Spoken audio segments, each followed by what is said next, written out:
Ay,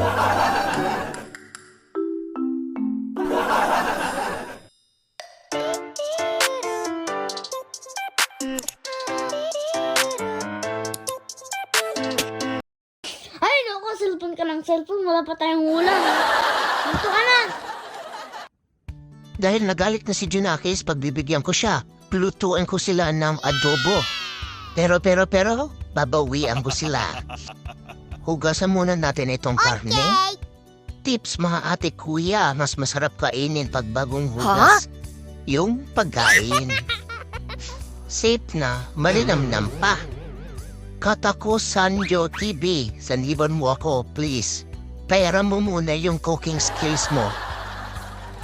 Katapos na natin hugasan, hiwain na natin ito. Gamit ko nga pala dito scissor. Naniniwala kasi ako sa kasabihan na work smart, not harder.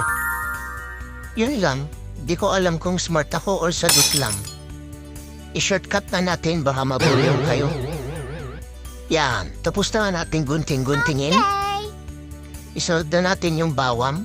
Bago ko ituloy yung paghiwa-hiwa, painit natin yung mantika.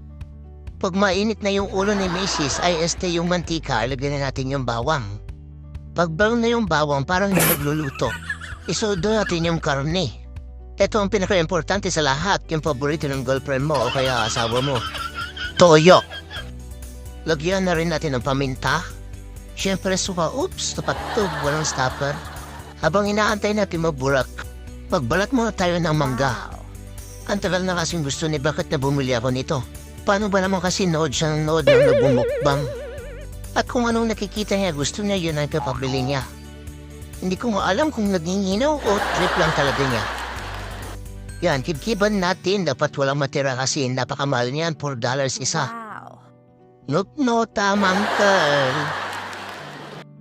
Naghiwa na nga pala ako ng sibuyas pero yan, hindi ko iluluto yan, tatapins ko lang. Lagyan na rin natin ng konting asukal para sweet parang ako na. Yan, mekos-mekos na yan insan. Ito na yung matinding bawi ko. Asin. Siyempre toyo. Suka. Na may konting sabaw. Oh my God. Ipaparaman natin sa kanila kung masarap ba yung luto ni Papa Dabs. First victim.